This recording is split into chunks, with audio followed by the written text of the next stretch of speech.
Hey guys, Doc from the GoldHog, and this is one of our product video shorts for this year, 2017. I'm going to do a short video on the mini Highbanker, the Piglet, just to give you some specs on it, show you how we set it up in the field, show you how we run it, talk about pump options. The Piglet is about 8 inches wide, 36 inches long, comes with everything you need, comes with all your plumbing, comes with all your legs, comes with all your pre-made matting, comes with just about everything that you need. We're going to run it today with the extension. And the number one question we get is, should I get the extension or not? It depends on your feed rate. It has to do with incremental processing. The faster you feed something, the more sluice length you need. Watch the incremental processing video, that will explain it. We're going to be feeding it kind of hard today, so I am going to run it with the extension. The unit weighs right about just over 20 pounds, just the single unit. When you add in the extension, you probably got about another 10 pounds with the extension. And that's about it. So I'm going to take you down to the creek and show you how we set this thing up. Hey guys, let me show you real quick how I transport the Mini, just so you can see what looks like in my truck. But this is how I transport it.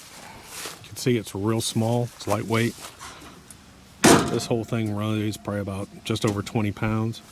Today we're going to run it with the WX15 1.5 inch 2.5 horsepower Honda pump, WX15, and we're going to run it with the extension today too.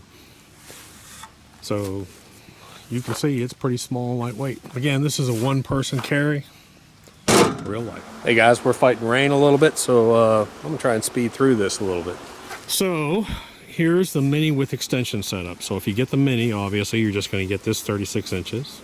This is with the extension. We're running it with the extension because we're going to run at a pretty high feed rate. So let me tell you what it comes with. It comes with everything you see here up to this point. Pre-made matting. You have a piece of hog moss, the mat holding system, and this adjustable flow riffle right here. Matting in here is cut river hog, scrubber, talon, bedrock, variety of different stuff. The extension comes with basically downdraft and razorback, and the extension. You have your aluminum legs, brackets, you have your header box supports, you have a aluminum grizzly down here, you have your sprayer system. Now we are offering clay claw this year, which is optional, so I am running it with the optional clay claw this year. Of course, the clay claw holds all your rocks and you just dump in there and just let it go. But basically, just to set it up, all you do is you put your legs on it. We're going to run this at about 9 degrees. We're going to run the base real close to flat, almost 3 or 4 degrees, almost flat. You put your mat in there first. Then you put a piece of hog moss. Then you put that bracket on. And then you put this, you can remove or take this out. This flap is adjustable. And what we like to do is we like to have water coming under it. It creates a pool back here, just like a reverse ramp riffle, but it also allows water to come out underneath. Really cool little invention that we did for this one. So basically that's the unit. Now what I do, instead of running lay flat, of course, up to the unit totally, I always put a piece of spa hose so this spa hose can turn. If you don't put spa hose on here, your lay flat's probably going to kink. Now I got a lot of lay flat today. I've got a 50 plus a 25, so I've got 75 feet. Let me show you the pump that we're running. This is one of my favorite pumps to run with it, which is the WX15 Honda. It's a 2.5 horsepower, 1.5 inch. You're at about 4,200, somewhere around 4,200 GPH. PSI is about 40 something, but it's a nice lightweight unit. These are not cheap pumps. These pumps are about 490 bucks. Have an intake. We're not worrying about screen. Don't have too many leaves today. If weight and transport is not an issue for you, I would go with a 2-inch semi-trash, because you can get a 2-inch semi-trash for about 180 bucks and just reduce it down and put a flow meter on it. That's the way we usually run the Mini. We run the Mini with a 2-inch semi-trash pump, reduce everything down and put a flow meter on it near the pump. And then we just run our 1.5 to the 2-inch pump out with the reducer on it. But that's the way you get away with having to make sure you have enough PSI and enough GPH to run this thing. This thing really likes to be close to 4,000 GPH. Close to 4,000 GPH or even a little bit higher. So some of the different pump options. If you want to run it electric, you can. You can run it with a 3,700 GPH bilge pump. The only problem is you're going to be a little bit weak on your water. You can't have a long hose, and you're not going to have the PSI that really creates that washing action in that header box. So while it will run, it's not going to run like it's supposed to run. It's not going to have this big washing, powerful washing action. It's basically just going to have enough water to run the system. And a 3,700 GPH bilge pump, they're not expensive. You can get them for about 50 bucks. It just drains the hell out of a battery. It really does. It has a lot of amps. I think it's running about 12 amps on it, so it pulls on a battery pretty hard. Then you can also go with the cheap China pumps that run about 130 bucks. They're 1.5 inch, but they're cheap China pumps. They sell them on eBay for about, like I said, about 130 to 150. They run about just over 3,000 GPH, but the PSI is better on them. That's what's nice about them. So if you want that little cheap one, it's on the website. I show it. It's a little cheap China pump, 1.5 inch. The Honda pumps that we're using, the WX15, is the best pump to use with this, but again, the cost is a factor. You can also, but that's why we like to go with the 2-inch and reduce it down. So anyways, you're gonna go to minihighbanker.com, minihighbanker.com, click on the pump options, and that's all explained there. There's even a way. We show you how to convert this into a 2-inch dredge. If you're gonna convert it into a 2-inch dredge, I strongly recommend that you run it with the extension. It really works well. I was impressed with how well this thing works. All you do is you just remove this plumbing and just put your dredge insert into that, and man, it really works well as a 2-inch dredge. So there's the unit, and what I'm going to do is we're going to talk about feed rates today a little bit. I'm going to show the unit running. We just stick the legs in, we set it up. The biggest point about this Mini is that I always make with people is that majority of Minis you have to classify, and it feels like kind of like a toy that you're running. This thing really is a workhorse. You do not have to classify. If you have rocks over 4 or 5 inches, you might want to pull those out. But other than that, we're going to be dumping straight into this box. You're going to watch us, and we're probably going to shake, our buckets will be about 2/3 full, and we're going to shake a bucket into it, and it's going to take us about 20-30 seconds. So if we're doing about 2 buckets a minute that way, we're running, let's say, close to 100 buckets an hour. You know, and that's what this thing can run. And for a mini Highbanker to be able to perform like that, it's pretty cool. So I'm going to prime up that pump. I'm going to get the unit running. We'll show you the unit running. There's really not a whole bunch more to talk about this. The only thing that you're going to want to watch is you want to adjust your header box. You bring your header box up and down based on the rock movement. You want your rocks to free flow out of here. I'm going to try and run this a little bit hot today because we are going to be looking for some gems. So I kind of want a little bit of water coming off my header box if I can, but we'll see. Okay guys, so I got that pump running probably at about 50-60%, and the water looks really good. I want to show you the action on the header box. And for a little 1.5 inch non-high pressure semi-trash pump, that's about where I want to be. But we always tape these little parts instead of gluing them. If you want to glue them, you can glue them. But I always tape those. Again, I'm probably at about a 10-degree pitch on the top here. And then I flatten out. And you can see that the water is really aggressive and rough up here. And then when it comes down here, it starts to slow down, slow down, slow down to here. Where it almost looks like my mats aren't clearing out enough, that's what I want.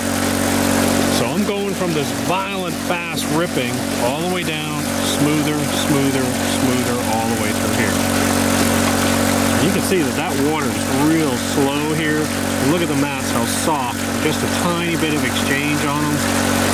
That's why I like running this thing. That's why I like running this thing with the extension.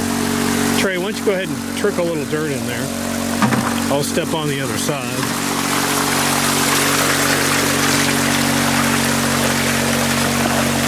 So you can see we're not classifying at all. We're just dumping material in there. It's getting washed, it's getting power washed in there in that crash zone. And he's just trickling a 5-gallon bucket. And once it's in there, now he's got dirt sitting in there. So we're just gonna leave this for a minute, just sort of let it wash. When my water turns sort of clean, then I can reach in and sort of stir this up a little bit. Pull out my big rocks.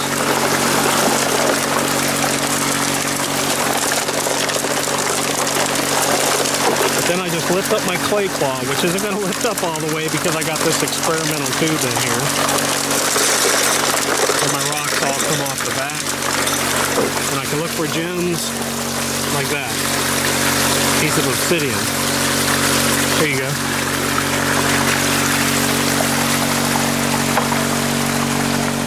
So that's the unit running. Go ahead and feed it some more, Trey.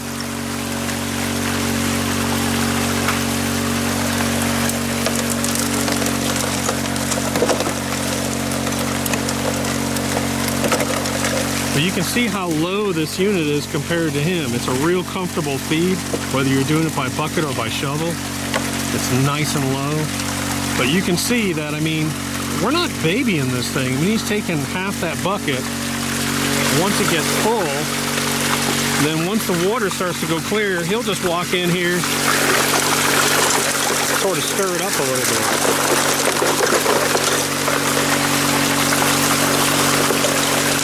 Nasty piece of clay. Now again, you'll notice it's not as powerful as, say, a Raptor with this little pump, but it washes fine. So you can see what I mean. If you were running a bilge pump on this thing, you'd have very little washing action in here. You almost couldn't use a clay claw with a bilge pump. So Trey, what would you say, about 30 seconds with a bucket? About a 3/4 bucket, about 30 seconds. About 30 seconds.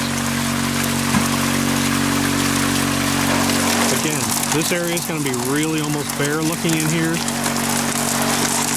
But we'll catch a lot of our gold up in here. It's going to come down to a point where it looks like it's kind of struggling to clear out. And that's what I want to see. I have all kinds of different zones in here.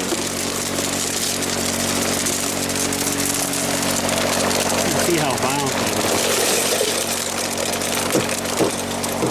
The material just pulls back and pulls back and pulls back. You'll be shocked how gold actually sits in there. If you have any rocks built up in here, any large rocks, just pull them out with your hand. Anyways, guys, the Mini's a real simple unit. Not a whole bunch more to say about it. But the one thing I like about it is that you can actually run a lot of dirt with this thing. I would say easily run 50 buckets an hour. If you really want to push it, you got a lot of people here, you can probably get up to maybe 70, 80 buckets an hour that you can run through this thing effectively. That's with the extension on it. If you're going to not have the extension, probably cut that in half. Because the longer your sluice, the faster you can feed because of incremental processing. Okay guys, we just ran 20 buckets. We're doing it kind of slow. We're just messing around today, but probably, again, 20 minutes, just feeding it, trickle feeding it nice and slow. Did find some gems. So here's what I'm gonna do. I've shut down, and let's see, I'm gonna inspect my mat. That one looks good. That's cut river hog, I like that. The scrubber looks good. This is talon, that looks good. These mats look pretty good here. But even this mat, where this is, what is that? That's razorback. And the razorback, even though this is real violent and fast, I still see a little bit of black sand behind that. But I want it kind of exposed. I see black sand behind that. And then as I go down, I'm going to see more and more. You can see I'm seeing more and more material in this now. This is razorback. And that's what I want to see. This is all variation. Everything's varying in here. Something's always open for gold to hide or at least pause into. Not bad. I was going to slow it down, but I kind of like the way it looks. So we're going to clean it up, just see what we found in 20 buckets. Shouldn't be much.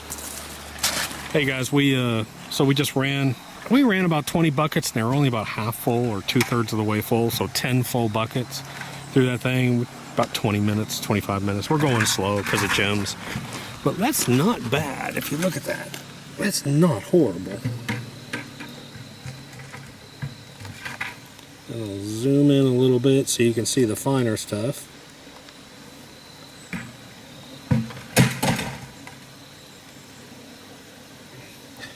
Not horrible at all for Georgia. There's more gold back in here too. That's a piece of pyrite, by the way. Not bad.